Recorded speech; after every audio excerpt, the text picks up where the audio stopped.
Hello, welcome to Chat Science. I am Hayley Loren, and to celebrate Valentine's Day, today we are looking at the science of love. What is love? I mean, is it an impulse? Is it a feeling? And how can we even fall in love with someone when there are literally billions of people on the planet? There is a lot of research into the science of love, and Dr. Helen Fisher and her colleagues have found that there are 3 key stages of love. The first phase is all about lust. We all have a very natural instinct to find someone very, very attractive. So when we spot somebody that we particularly like, our hypothalamus releases hormones, specifically estrogen and testosterone, and these hormones get us rather excited. The hypothalamus isn't particularly fussy. It actually finds a lot of people attractive. So what lust basically does is filter through all of the different people that you ever meet to find who you're attracted to and who you may actually want to get closer to. Okay, so how do we go from fancying a few people to being in love? This brings us to our next phase, which is attraction. Now, I'm not talking about attraction in terms of only wanting to sleep with them. I'm talking about a proper connection. You know, when you start to notice their eyes, the way that they laugh, and maybe the way that they even drink a glass of wine. So some people refer to this phase as romantic love. So you know the bit at the start of a relationship when you're just so in love and so excited and everything about that person is just perfect. So the thing to know about romantic love is that the hormones and area of the brain involved are very different to lust.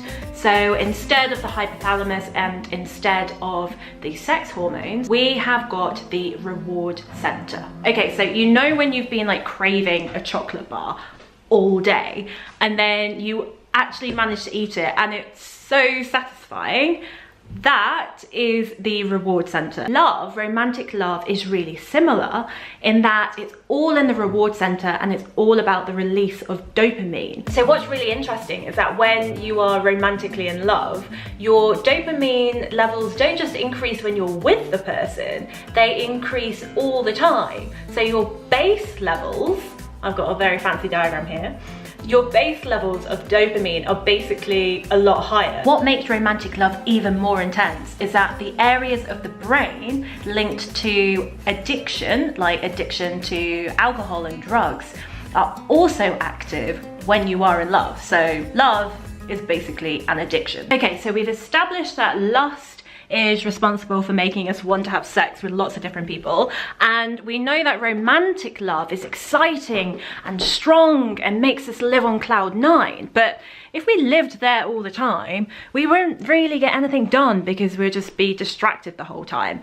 So how is it that we can be in relationships for 60 whole years and still be happily married? This brings us to the 3rd phase of love: attachment. Okay, so funnily enough, we are right back at the beginning at the hypothalamus. Yes, so the same place that tells us that we want to have sex with lots of people is also responsible for telling us that we want to stay with somebody for the rest of our lives. How is that even possible? Well, it's actually because instead of the sex hormones estrogen and testosterone, the hypothalamus produces 2 other hormones, vasopressin and oxytocin, and these are known as, get this, the cuddle hormones.